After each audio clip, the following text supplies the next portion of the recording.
Bismillahirrahmanirrahim. Assalamualaikum warahmatullahi wabarakatuh. Innal hamdalillah nahmaduhu wa nasta'inuhu wa nastaghfiruh wa na'udzu billahi min syururi anfusina wa min sayyiati a'malina. May yahdihillahu fala mudhillalah wa may yudlilhu fala hadiyalah. Asyhadu an la ilaha illallah wa asyhadu anna Muhammadan abduhu wa rasuluh, amma ba'd. La hawla wa la quwwata illa billahil aliyyil azim. Qala Allah ta'ala fil Qur'anil Karim, a'udzu billahi minasyaitonir rajim. Bismillahirrahmanirrahim. Ya ayyuhalladzina amanu kutiba alaikumus syiyam kama kutiba alal ladzina min qablikum la'allakum tattaqun. Wa qala aidzan laqad kana lakum fi rasulillahi uswatun hasanah liman kana yarjullaha wal yawmal akhir wa dzakarallaha katsiran.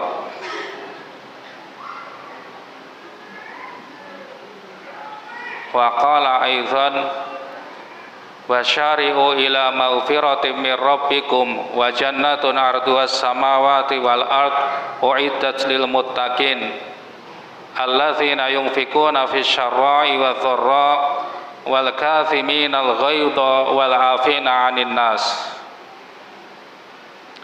Alhamdulillah, pada sore hari ini kita masih diberikan kesempatan oleh Allah untuk menemui bulan Ramadan di tahun 1444 Hijriah ini. Karena banyak sekali mungkin saudara-saudara kita, teman-teman kita yang tahun kemarin berpuasa bersama kita, ikut pengajian, ikut tarawih bersama kita, tahun ini tidak bisa menjalankan ibadah puasa Ramadan bersama kita. Makanya kita bersyukur kita masih diberikan kesempatan oleh Allah untuk menemui bulan Ramadan ini. Yang kedua, juga kita bersyukur diberikan oleh Allah berupa kesehatan. Karena banyak juga saudara-saudara kita di bulan Ramadan ini tidak bisa menjalankan ibadah puasa karena terkendala faktor kesehatan. Kita bersyukur oleh Allah diberikan kesempatan, kesehatan sehingga kita bisa beribadah Ramadan pada tahun ini. Marilah kita gunakan nikmat yang Allah berikan pada kita ini dengan bersyukur, dengan jalan kita berpuasa dengan sungguh-sungguh sesuai dengan yang Rasulullah ajarkan pada kita. Yang kedua kalinya sholawat salam tetap kita aturkan pada uswatun hasanah kita Nabiullah Muhammad sallallahu alaihi wasallam. Yang berikutnya saya sebenarnya ingin menyampaikan materi tentang bagaimana mukjizat Al-Quran itu di dalam bidang ilmu pengetahuan. Karena banyak sekali ilmuwan ya yang akhirnya masuk Islam setelah meneliti di bidang ilmu pengetahuan, kemudian dia tahu bahwasanya ternyata itu sudah tertera di dalam Al-Quran. Tetapi mungkin sebelum menginjak ke sana, saya sedikit menyampaikan tentang masalah puasa ya, karena saya agak prihatin juga ini. Biasanya di bulan-bulan Ramadan ini rumah sakit itu agak sepi. Biasanya agak sepi. Seperti yang saya sampaikan pada tahun kemarin, pengajian di sini juga bagaimana manfaat Ramadan buat kesehatan. Mungkin kalau yang masih ingat sudah saya sampaikan bagaimana pengaruh puasa Ramadan itu membuat tubuh kita itu menjadi sehat. Makanya biasanya di bulan Ramadan itu rumah sakit agak sepi, ya, pasiennya sedikit. Tetapi kemarin ya saya dilapori, ditelepon oleh salah satu wakil saya, "Dok, ini bagaimana ruangan rumah sakit sudah penuh. Masih banyak pasien yang harus antri di UGD untuk masuk, ya. Ya saya bilang ya sudah, kalau bisa tidak sampai tidak tertolong pasien-pasien itu. Kalau mau ya ditolong seadanya di lorong-lorong nggak apa-apa. Yang penting kita bisa menolong. Ya, bahkan kemarin juga kalau perlu ya sudah nggak apa-apa.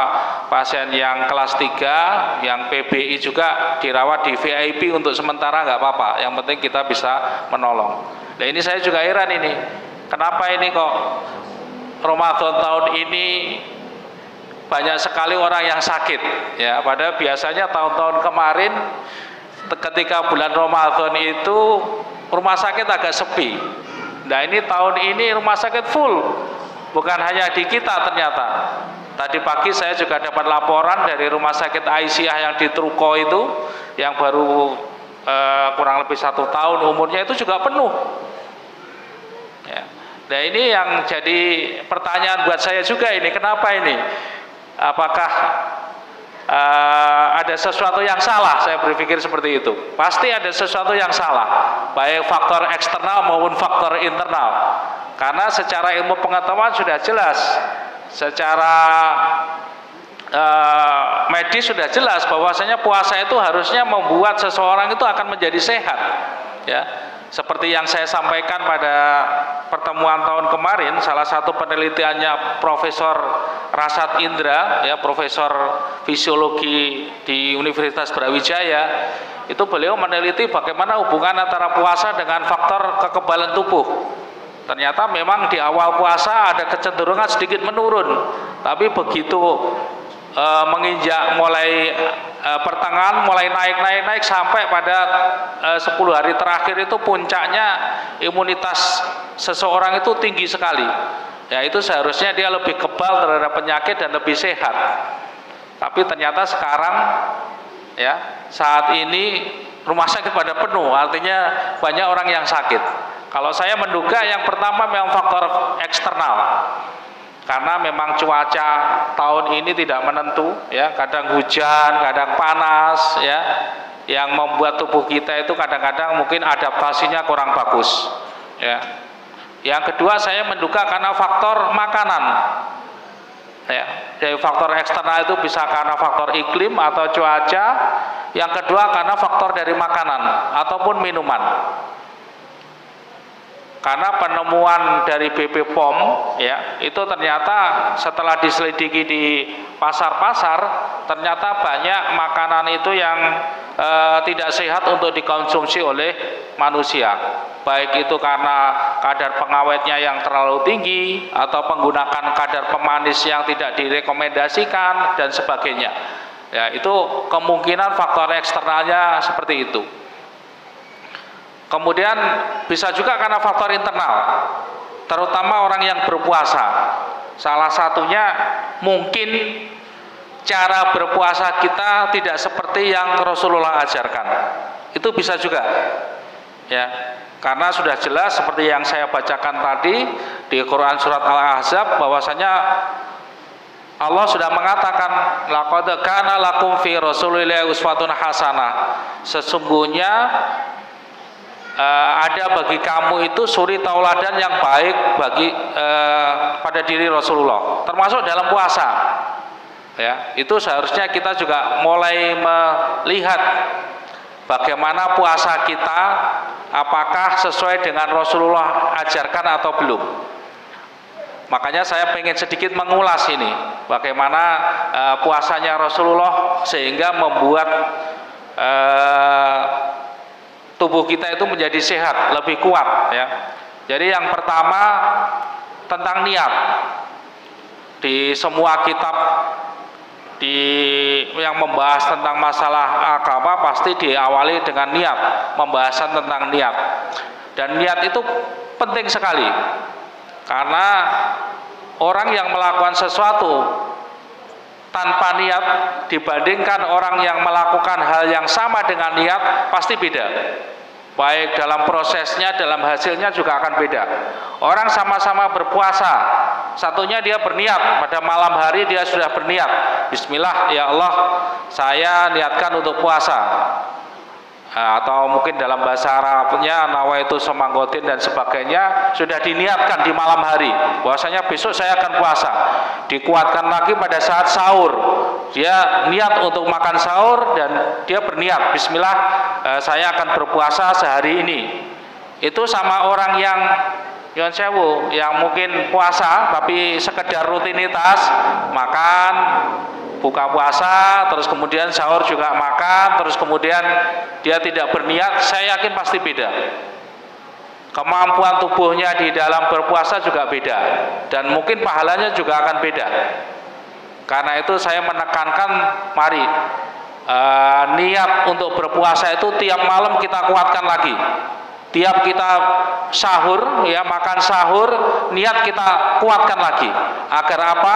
Agar puasa kita betul-betul menjadikan kita itu kuat, mendapat pahala dan sehat. Tubuh kita menjadi kuat.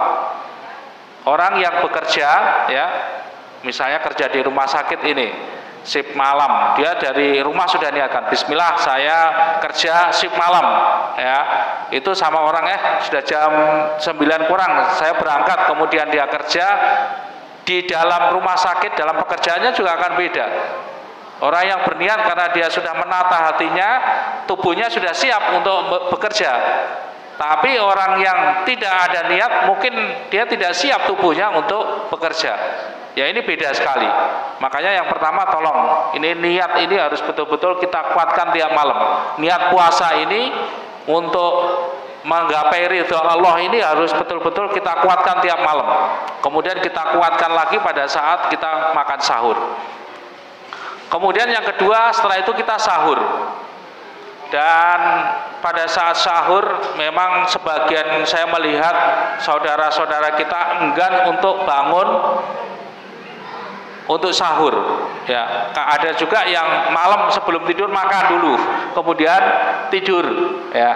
Padahal Rasulullah mengatakan, kalau kita lihat bagaimana yang diajarkan Rasulullah itu justru mengakhirkan pada waktu sahur.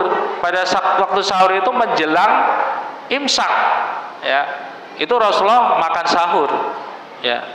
Dan makan sahurnya Rasulullah kita lihat, ya, itu juga ada aturannya. Sementara banyak hadis yang mengatakan manfaat dari makan sahur, ya, bahwasanya Rasulullah mengatakan kamu makan sahurlah karena dalam sahur itu ada keberkahan, walaupun hanya segelas air putih, ya, walaupun hanya segelas air putih. Itu kalau saya nyarankan tetap kita makan sahur. Karena apa? Karena kalau kita lihat kebutuhan cairan, ya, terutama minum, ya, walaupun cuma seteguk air, ya, walaupun cuma segelas air, kalau bisa sahur itu kita harus minimal minum segelas air, dan kita niatkan untuk sahur dan kita niatkan untuk berpuasa. Karena kalau saya lihat, kita hitung kebutuhan cairan tubuh manusia dalam waktu 12 jam, ya. Jadi misalnya mulai jam 5 pagi sampai jam 5 sore, itu kalau kita minum 2 liter malam hari, itu sebenarnya tidak cukup, ya, karena kebutuhan cairan kita itu kurang lebih 2 cc per kilogram berat badan kita per jam. Coba kalau kita hitung berapa itu, ya.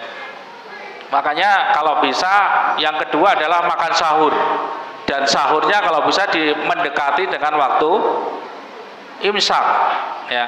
Itu yang kedua. Kemudian yang ketiga, berbuka puasa.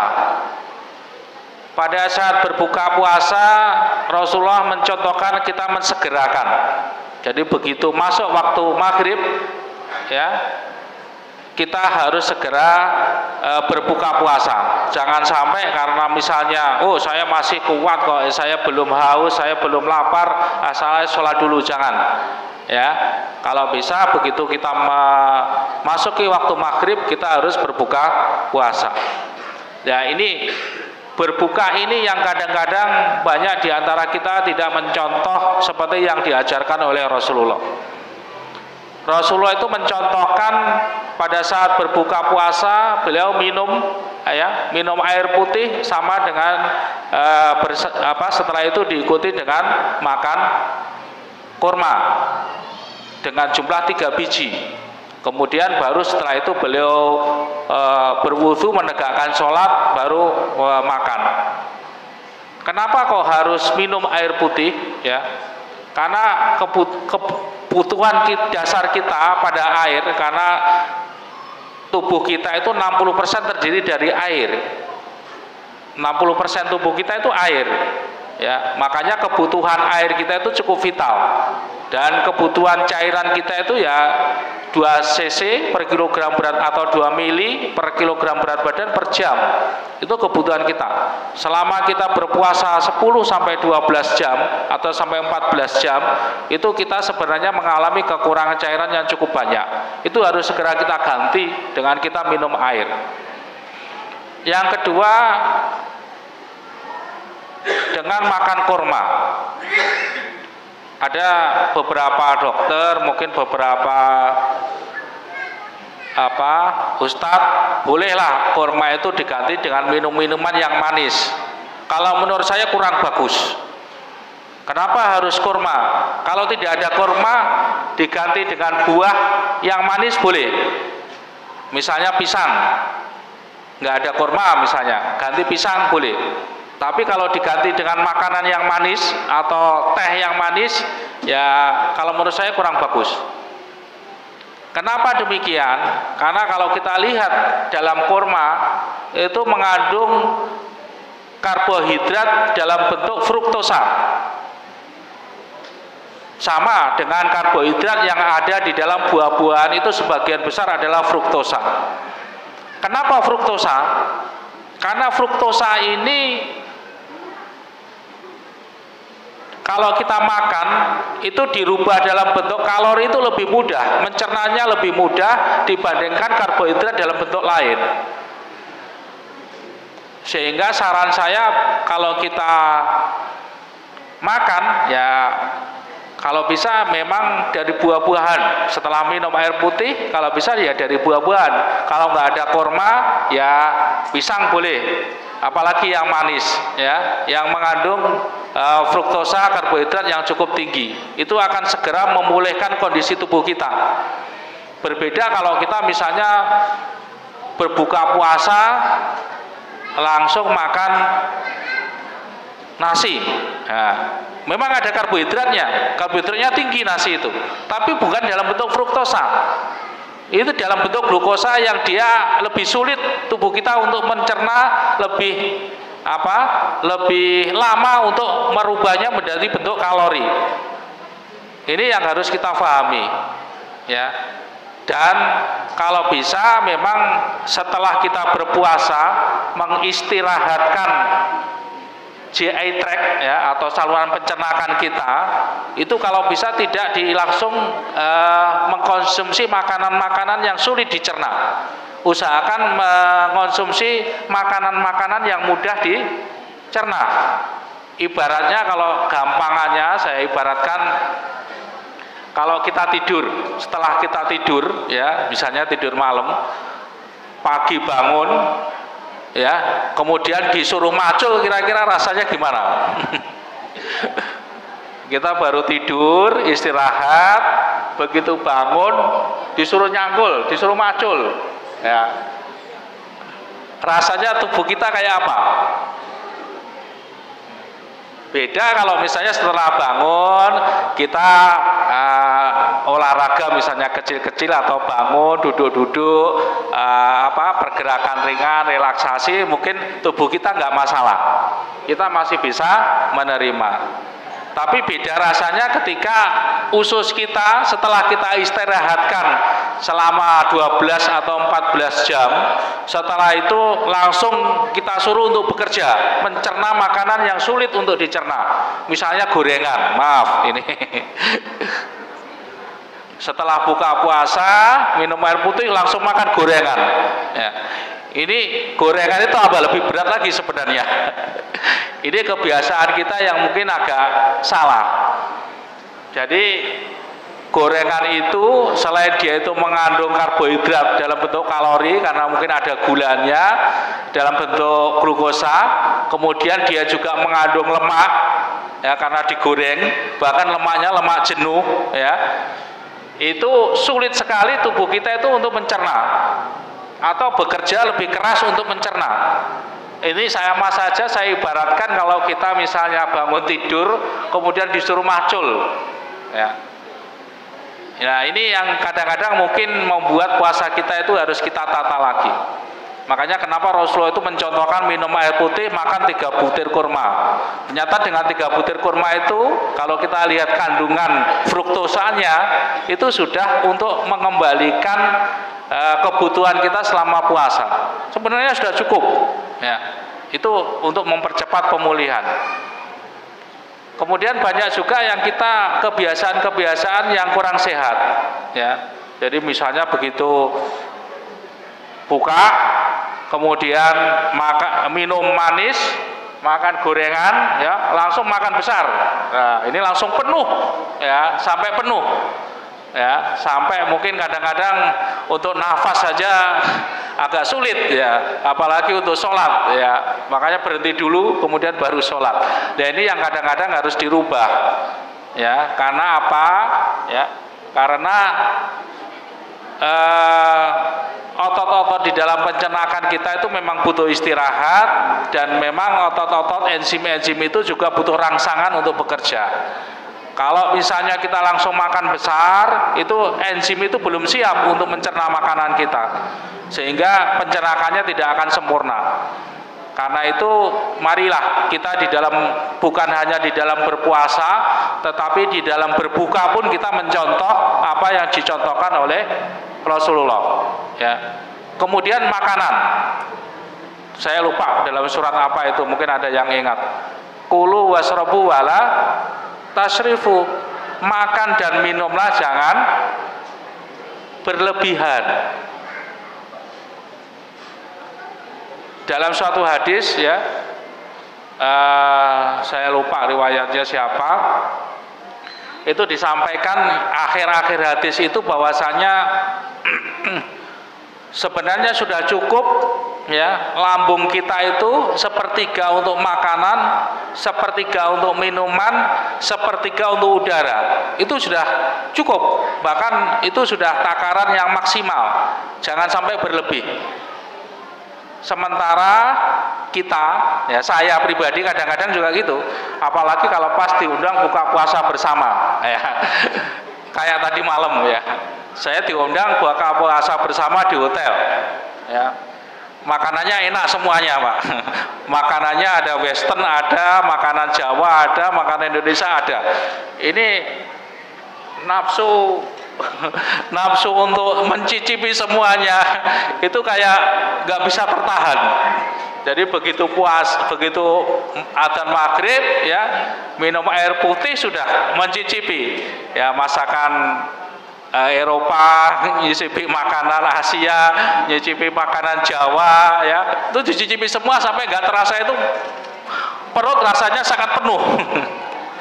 Sehingga malas untuk sholat, ya. Kadang-kadang kita masih belum bisa mengendalikan nafsu syahwat kita terhadap makanan, ya. Makanya ayo dengan puasa ini kita dilatih untuk mengendalikan nafsu syahwat kita terhadap makanan. Jadi kalau bisa sepertiga itu makan, sepertiga untuk minum, sepertiga untuk udara. Nah, takarannya monggo. Setiap orang beda, lambungnya ada yang gede, ada yang kecil, ya. Ada yang mungkin 1 entong itu sudah cukup, ada yang kadang-kadang 3 entong itu masih kurang, ya. Tapi setidaknya jangan berlebihan sampai merasa kenyang. Itu sudah berlebihan. Kalau kita sudah merasa kenyang, itu sebenarnya sudah berlebihan. Jangan ditambah lagi, ya. Jadi mari kita mencontoh berbukanya Rasulullah. Jadi 1 air putih, yang kedua dengan fruktosa, dengan karbohidrat yang dari buah-buahan, ya. Kemudian sholat, setelah sholat baru kita makan sesuai dengan kebutuhan, sesuai dengan makanan pokok kita. Kemudian yang berikutnya kalau makan jangan berlebihan, ya, itu.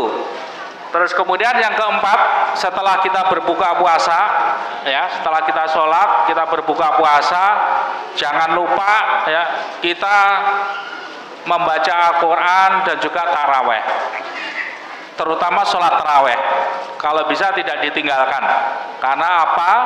Karena sholat taraweh ya itu selain itu menggerakkan semua persendian 360 persendian dalam tubuh kita, dengan sholat itu manfaatnya luar biasa. Kayaknya sudah pernah saya singgung bagaimana manfaat sholat pada bidang kesehatan. Itu sudah pernah saya singgung ya. Itu. Kemudian yang kelima ya, yang kelima jangan lupa olahraga walaupun kita dalam kondisi berpuasa.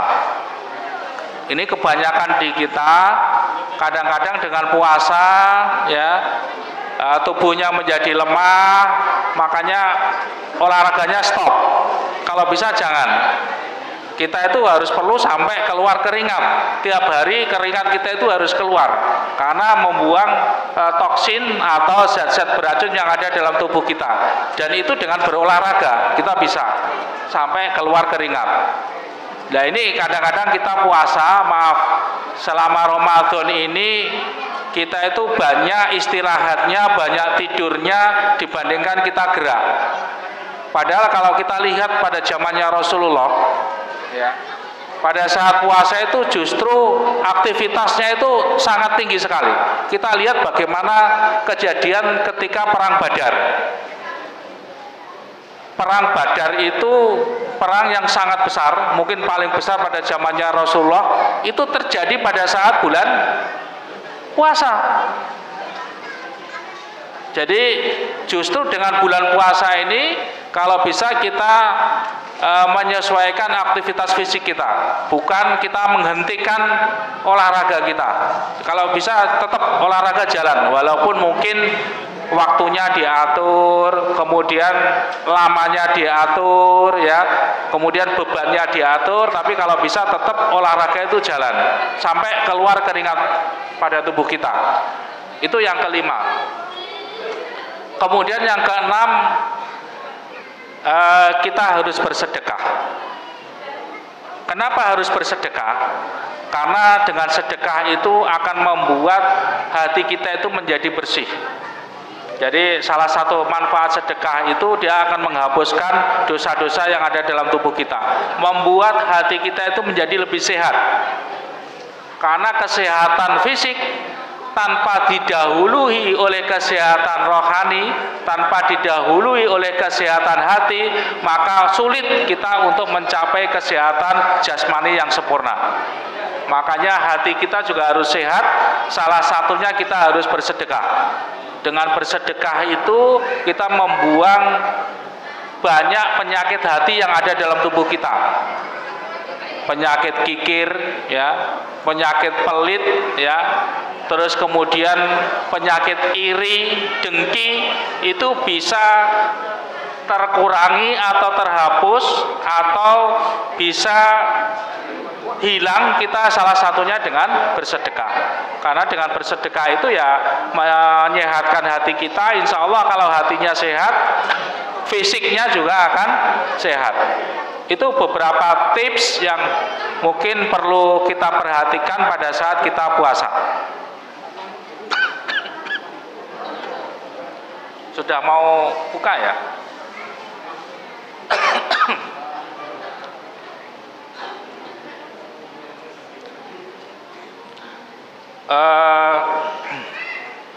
Mungkin itu sedikit mengingatkan kita untuk bagaimana supaya dengan puasa itu kita lebih sehat, baik jasmani maupun rohani, sehingga kita terhindar dari penyakit-penyakit baik jasmani dan rohani. Harapan saya seperti itu. Ayo mulai bersama-sama kita tata. Kita mencontoh Rasulullah bukan hanya pada saat puasanya, tapi pada saat tidak berpuasanya juga harus kita contoh ya selama Ramadan ini. Berikutnya saya akan memenuhi janji saya untuk membahas tentang bagaimana hubungan antara akhlak dan ilmu pengetahuan. Ya, jadi ada satu kisah yang membuat saya cukup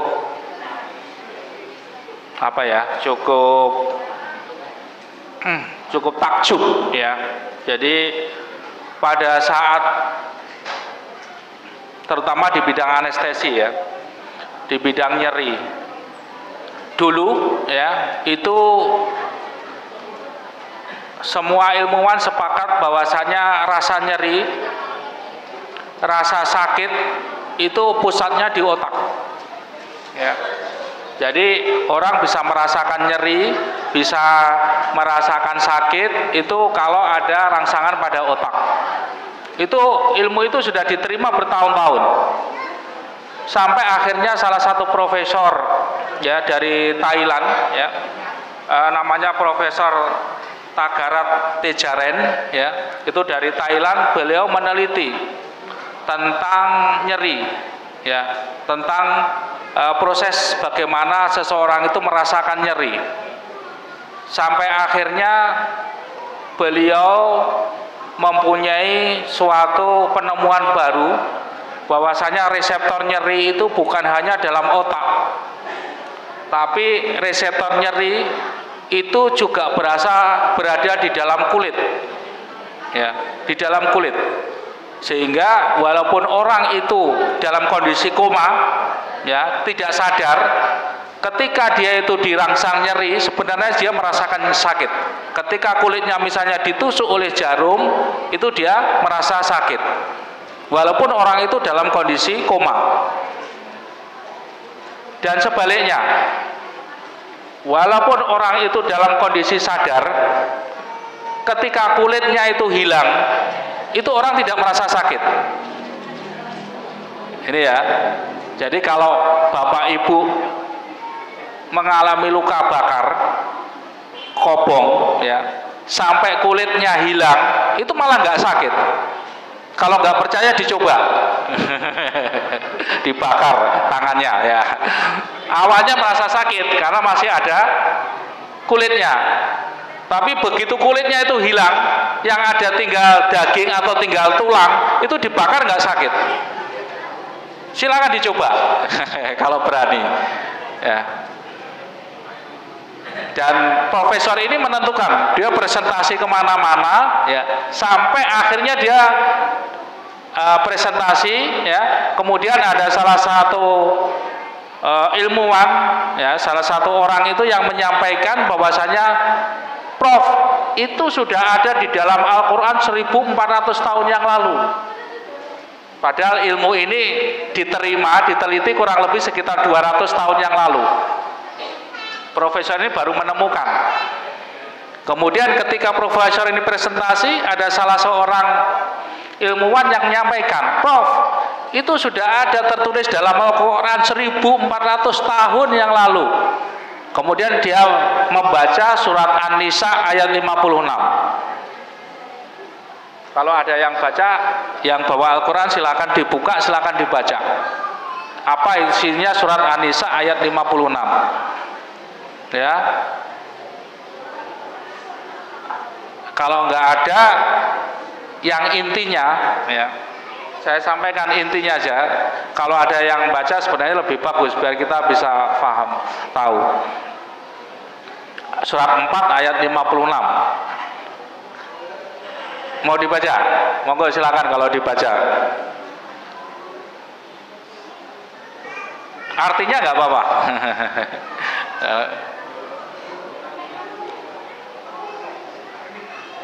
Ada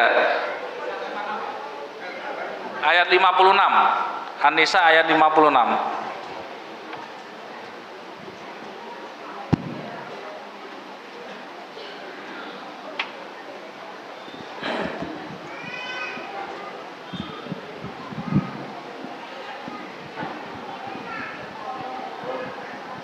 Bismillahirrahmanirrahim. Sungguh orang-orang kafir kepada ayat-ayat kami, kelak akan kami masukkan ke dalam neraka. Setiap kali kulit mereka hangus, kami ganti dengan kulit yang lain, agar mereka merasakan azab. Sungguh Allah Maha Perkasa, Maha Bijaksana. Ini secara tersurat, secara tersirat juga sudah ada bagaimana Allah itu menghukum orang kafir masukkan ke dalam neraka, begitu kulitnya hangus diganti kulit baru. Kenapa nggak dibiarkan jadi abu? Pertanyaannya kan gitu. Kenapa kok harus diganti dengan kulit yang baru, karena rasa nyerinya itu reseptornya ada di kulit. Supaya orang kafir itu betul-betul merasakan sangat pedihnya di neraka. Yaitu yang harus difahami. Dari sini akhirnya profesor itu kaget sampai akhirnya dia masuk Islam, Pak. Setelah penjelasan ayat itu, padahal dia meneliti berapa puluh tahun sampai menemukan reseptornya itu ada di lapisan epidermis, ya, di kulit, lapisan kulit, ya. Ternyata itu sudah ada dalam Al-Quran, sudah dijelaskan 1400 tahun yang lalu. Sampai akhirnya, sudah maghrib ya? Oke. Karena sudah maghrib, insya Allah pertemuan berikutnya akan kita kuliti satu persatu bagaimana Al-Quran itu menjelaskan ilmu pengetahuan yang seharusnya kalau orang itu berpikir secara jernih, saya yakin ilmuwan-ilmuwan itu akan masuk Islam semuanya. Mungkin itu dari saya, kurang lebihnya mohon maaf karena sudah masuk azan maghrib. Saya akhiri. Bila taufik wal hidayah, wassalamualaikum warahmatullahi wabarakatuh.